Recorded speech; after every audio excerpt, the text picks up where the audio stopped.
Hi friends, welcome to Astro Intelligence video series on nakshatras. दोस्तों, आज हम जानेंगे 15th नक्षत्र यानी विशाखा नक्षत्र कि विशाखा नक्षत्र का ज्योतिष शास्त्र में क्या महत्व है। मगर इस वीडियो को शुरू करने से पहले दोस्तों, सबसे पहले धन्यवाद उस परमात्मा का जिसने अपने मुख से नॉलेज के भंडार यानी वेदों की संरचना की। फिर धन्यवाद उन ऋषियों का, महर्षियों का, जिन्होंने ज्योतिषम शास्त्र हमारे लिए रचा। उसके बाद धन्यवाद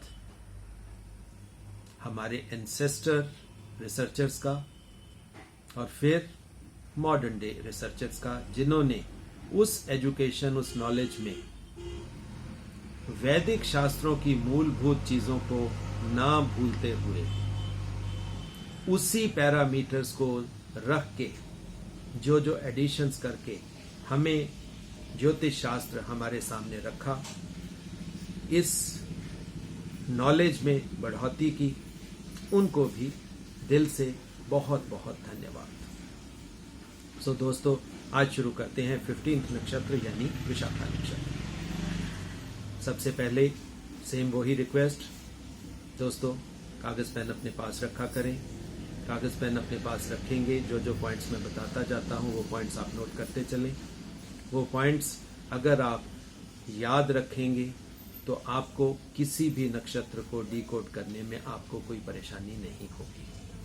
आप आसानी से उस नक्षत्र के गुण स्वभाव जान सकेंगे। दोस्तों, आज की वीडियो शुरू करते हैं।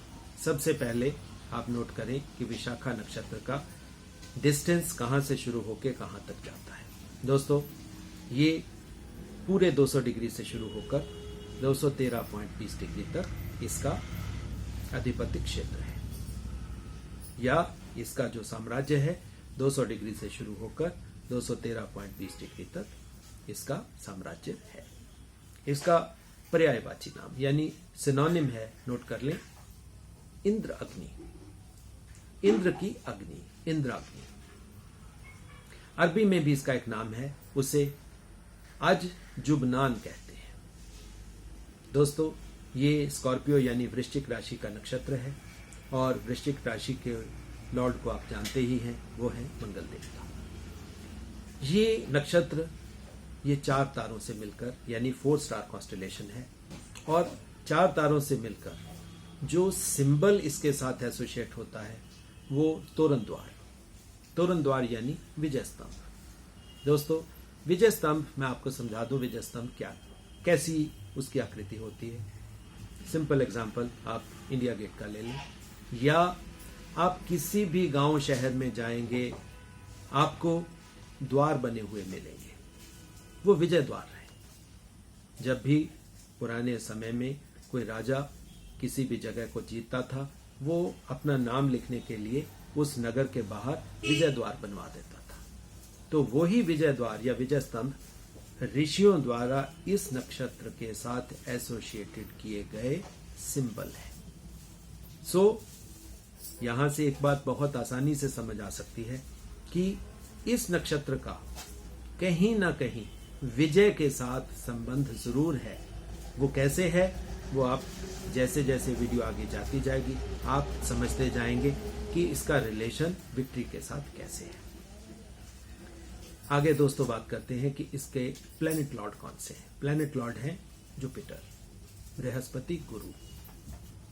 उसके बाद आप नोट करें कि इस नक्षत्र के साथ परमात्मा द्वारा कौन सा कार्य क्षेत्र निश्चित किया गया है। दोस्तों, इस नक्षत्र का कार्य क्षेत्र है धर्म, रिलीजन।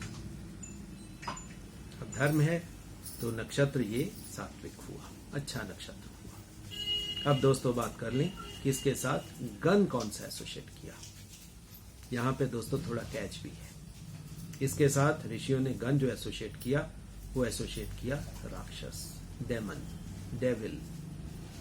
दोस्तों, पिछले वीडियोस में मैं ये चीज आपको बहुत आसानी से समझा भी चुका हूं, दोबारा फिर रिमाइंड करवा देता हूं। There are 3 types of energy. positive energy, negative energy and balanced energy. Positive energy means devta. Negative energy means devils, rakshas, demons और balanced energy मनुष्य.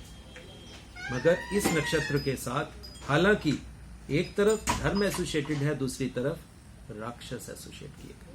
अब आप इस चीज को देखना कि ये जो जातक हैं अपने जीवन में इन दोनों चीजों का मिश्रण कहीं ना कहीं बनाते हुए दिखाई देंगे, ये निश्चित है. ये जो सिंबल्स हैं दे आर 100% परफेक्ट थिंग्स. आप इनको नोट करें, याद रखें. किसी भी नक्षत्र को डिकोड करने में ये आपको हेल्प करेंगे. उसके बाद बात करते हैं कि इसके साथ वर्ण कौन सा एसोसिएट किया है. वर्ण दोस्तों एसोसिएट किया है मलेच्छ. मलेच्छ का मतलब ये नहीं है कि मल की इच्छा करने वाले. कई बार नाम थोड़ा सा डिफरेंट मीनिंग दे जाते हैं, मगर दोस्तों मलेच्छ का असली मतलब है आउटकास्ट, समाज से बाहर रहकर विचरने वाले लोग, या एकला चलोरे. आप इसको ऐसे समझ सकते हैं, अपने में मस्त एकला चलोरे. तो ये भी इस नक्षत्र का एक टिप है. आगे बात करते हैं कि इसके साथ एलिमेंट कौन सा एसोसिएटेड है, वो नोट कर लें. इस नक्षत्र के साथ ऋषियों ने अग्नि को एसोसिएट किया है. अगर अग्नि को एसोसिएट किया है तो ये एक अच्छा नक्षत्र हुआ, क्योंकि अग्नि नीचे से ऊपर की तरफ जाती है, कभी भी ऊपर से नीचे नहीं आ सकती. अगर कोई भी एनर्जी नीचे से ऊपर जाएगी वो ऊर्ध्वगामी होगी, यानी एसेंट में जाएगी, तो वो हम उसको अच्छा ही गिनते हैं, क्योंकि स्पिरिचुअल फील्ड में, मोक्ष प्राप्ति में एनर्जी को ऊर्ध्वगामी होना जरूरी है.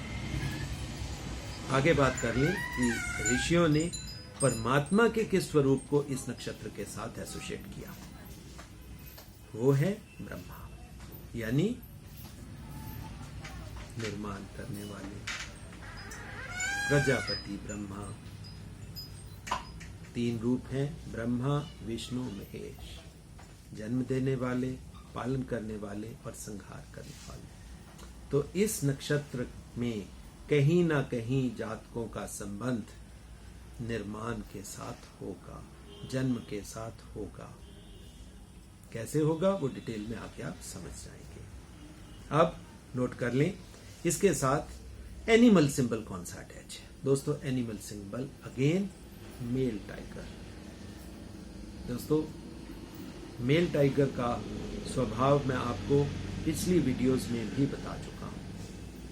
दोस्तों टाइगर हालांकि सबसे ताकतवर जानवर माना जाता है, इसको राजा कहा जाता है टाइगर को, मगर मेल टाइगर की एक खासियत है, मेल टाइगर कभी अपने आप शिकार नहीं करता. शेरनी ही शिकार करती है. शिकार कोई और करेगा, खाएगा ये, और राजा भी ये ही रहेगा. अब आप इस टिप को ध्यान से समझ लेना, याद रख लेना. ये मेल टाइगर है. ध्यान रखेगा कब शिकार हुआ, डट के खाएगा, मूंछों पे ताव देगा और राजा बना रहेगा. समझ गए इस बात को आप. अब आगे बात करते हैं कि पक्षी सिंबल इसके साथ कौन सा एसोसिएटेड है. पक्षी सिंबल है हॉक, जिसको हम हॉकाई कहते हैं, चील की दृष्टि. इन लोगों की शिकार को पकड़ने की दृष्टि बहुत ही तीव्र होगी. फोकस बना के बैठ जाएंगे कि अब आया शिकार बिल से बाहर एंड अटैक. हॉकाई. आजकल जो लोग क्रिकेट देखते हैं उनके लिए हॉकाई एक अलग तरह का एक लेंस होता है जहां से दिखाई देता है. Actually this is hawk. अब बात करते हैं कि इसके साथ पेड़ कौन सा एसोसिएट किया. दोस्तों पेड़ एसोसिएट किया हुआ है ऋषियों ने इस नक्षत्र के साथ, वो है नाग केसर. विशाखा नक्षत्र के साथ नाग केसर. अब चरण अक्षर आप नोट कर लें. चरण अक्षर या साउंड्स जो किसी भी नक्षत्र के साथ एसोसिएट की जाती हैं, उसके पीछे मोटिव क्या होता है? मोटिव ये होता है कि ये बेसिक साउंड्स हैं जो नक्षत्र के चरण के साथ विकसित होती हैं, और अगर वो ही साउंड्स नाम में उस जातक के आ जाएंगी, जब भी कोई बुलाएगा, जैसे किसी का नाम अ के साथ है और उसको आप अभिषेक नाम से बुलाते हैं, वो अ साउंड एक्टिवेट होती है, और जैसे ही वो अ साउंड एक्टिवेट होगी, उसका नक्षत्र की एक्टिविटी भी एक्टिवेट हो जाती है और वह नक्षत्र कार्य करना शुरू कर देता है। तो इसीलिए ये एडवाइस किया जाता है कि जिस भी चरण में जातक का जन्म हुआ है, तो उस चरण अक्षर या उस साउंड के साथ उसका नामकरण किया जाए। तो इसके जो साउंड्स हैं या 4 चरण अक्षर हैं वो आप नोट कर लें। थी, थू, थे और थो। थी, थू, थे और थो। अब आप नोट कर लें इस नक्षत्र के बीज मंत्र की। दोस्तों, इस नक्षत्र के साथ 2 बीज मंत्र एसोसिएट किए गए हैं। पहला है ओम घम, घ से घम, और दूसरा है ओम अंग से अंगम, अंगम या अंगम। ओम घम या ओम अंग, ये 2 बीज मंत्र हैं जो इस नक्षत्र को एक्टिवेट करने में सहायता प्रदान करते हैं। अगर आप 108 बार इन मंत्रों का उच्चारण रोजाना करेंगे तो ये नक्षत्र एक्टिवेट होके रिजल्ट देने में सक्षम हो जाएगा। दोस्तों, ये तो थे खास पॉइंट्स। अब हम जानेंगे इस नक्षत्र में जन्मे हुए बच्चों के गुण, स्वभाव, कैरेक्टर्स के बारे में। अब सबसे पहले ये देखने में कैसे होंगे। दोस्तों, वेरी इंप्रेसिव पर्सनैलिटी इनकी होगी। इनका जो ऑरा है, ऑरा काफी विकसित होता है, इसीलिए ये इंप्रेशन डालने में सक्षम होते हैं। आप किसी इंसान को मिलते हैं, वो बाद में आपको लगता है कि उसने इररिलेवेंट बात भी करी, मगर जब आप उसके सामने होते हो, आप उससे इंप्रेस हुए बिना रह ही नहीं सकते।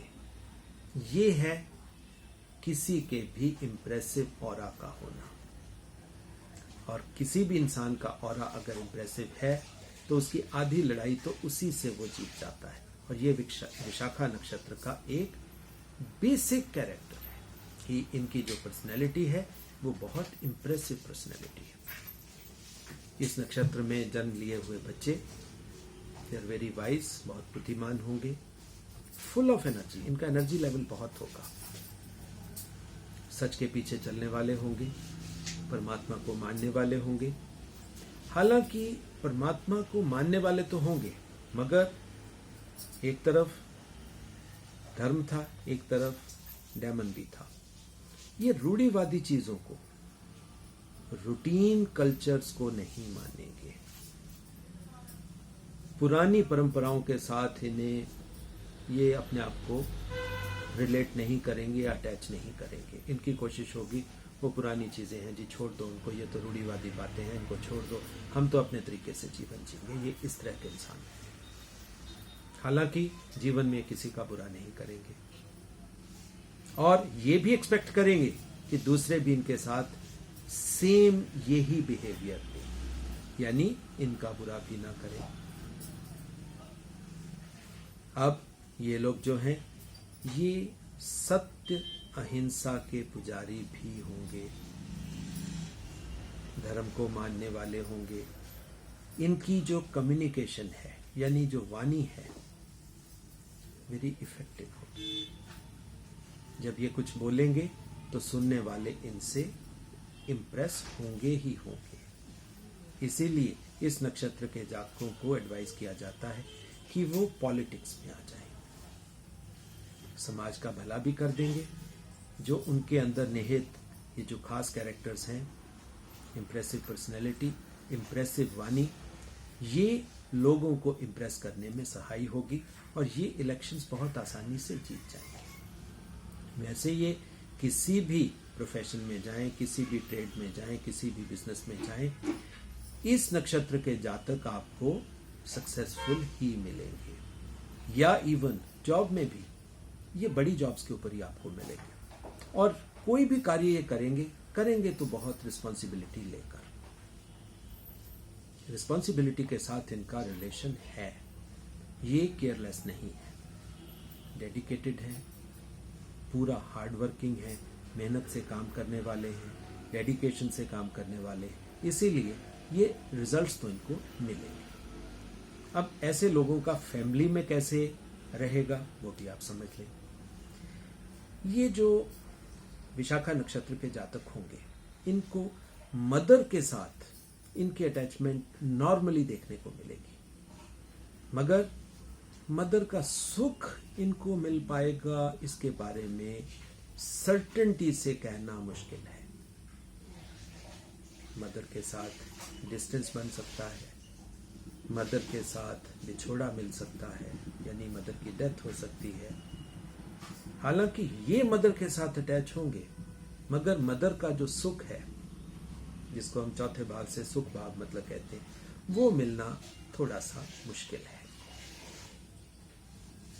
इसी तरह ये अपनी वाइफ, अपने बच्चों से बहुत ही ज्यादा अटैच्ड होंगे, मगर इस नक्षत्र के जातकों में ड्रिंकिंग, खास करके अल्कोहल ड्रिंकिंग आपको बहुत ज्यादा मिलेगी। इस नक्षत्र के जातक बहुत ज्यादा दूसरी लड़कियों से, दूसरी स्त्रियों से संबंध बनाएंगे, means polygamy. Alcoholism and polygamy, ये इस नक्षत्र के खास स्टेलर पॉइंट्स हैं, और यहीं से ही इस नक्षत्र का नामकरण हुआ। ये दोनों चीजें जीवन में पॉइजन यानी विष घोल देती हैं। बाहर से देखने में ये लोग बहुत सक्सेसफुल लगेंगे, बहुत ही इनका आभा मंडल बहुत विकसित होगा, मगर अंदर से इनकी लाइफ इस विष की वजह से खोखली हो जाएगी। अल्कोहलिज्म, पॉलिटिक्स, पॉलीगैमी, ये किसी भी इंसान को देखने को रिस्पेक्ट लगेगी, मगर एक्चुअल में इनकी रिस्पेक्ट खत्म होती जाएगी। इसी वजह से विशाखा नक्षत्र का नामकरण में विष का एडिशन हुआ। इसी वजह से अब आप देखोगे पेड़ भी ऋषियों ने इसके साथ कौन सा कनेक्ट किया, नाग केसर। एक तरफ नाग, एक तरफ केसर, अच्छा और बुरा दोनों एनर्जीज। इसी तरह धर्म और राक्षस। आप देखिए एक एक चीज को अगर आप डिकोड करते जाएंगे तो आपको ये चीजें समझ आती जाएंगी। अब मेल टाइगर, अब आप यहाँ पे भी समझ लीजिए। पॉलिटिक्स में जाएंगे, काम कौन करता है, वर्कर्स करते हैं, और राजा ये लोग बन जाते हैं। अब देखिए कितने आसानी से विशाखा नक्षत्र डिकोड होता जाता है। ये तो अगर समय का कंस्ट्रेंट ना हो तो नक्षत्र को समझाने में घंटा 2 घंटे बड़े आसानी से लग जाते हैं। एक एक चीज अगर आप समझाते जाएं तो बहुत आसानी से एक को दूसरी के साथ कड़ी जुड़ती जाएगी और आप समझते जाओगे। अब बात करते हैं दोस्तों इस नक्षत्र में जन्मी हुई लड़कियों की। खूबसूरत तो होंगी, बहुत सॉफ्ट स्पोकन होंगी, डोमेस्टिक कार्यों में बहुत प्रवीण होंगी, बहुत रिलीजियसली इंक्लाइंड होंगी। अब आप देखोगे एस्ट्रोलॉजर्स के पास ये बहुत ज्यादा जाती मिलेगी। ये भी आपको मैं टिप दे देता हूं, क्योंकि किसी ने भी इनको बोल दिया कि आप ये व्रत कर लो, ये जब तक इनको दूसरा मना नहीं करेगा या कुछ और उपाय नहीं बताएगा, ये व्रत करती ही रहेंगी। इतनी ज्यादा रिलीजियसली एस्ट्रोलॉजी को मानने वाली होंगी। साथ में अपने आप भी उपासना करने वाली होंगी। अगर किसी एस्ट्रोलॉजर ने इनको बता दिया कि ये उपासना करनी है तो ये ड्यूटीफुली फुल लाइफ उस चीज को फॉलो करती हुई मिलेंगी। आर्ट में इनकी रुचि होगी, आर्ट में भी खास करके लिटरेचर में इनकी इंटरेस्ट देखने को मिलेगा। They will be very good poets, और एक देखो, जो चीज मेल्स में इनके उलट थी, पॉलीगैमी, दूसरी स्त्रियों के साथ संबंध रखना, मगर स्त्रियां जो होंगी वो अपने पति को परमेश्वर मानने वाली होंगी। देखिए, वही चीज देवता और राक्षस, अब उलट गया वो स्वभाव। यहां पे ये अपने पति को ही परमेश्वर मानेंगी, पति के साथ साथ अपने माता पिता को भी बहुत रिस्पेक्ट देंगी।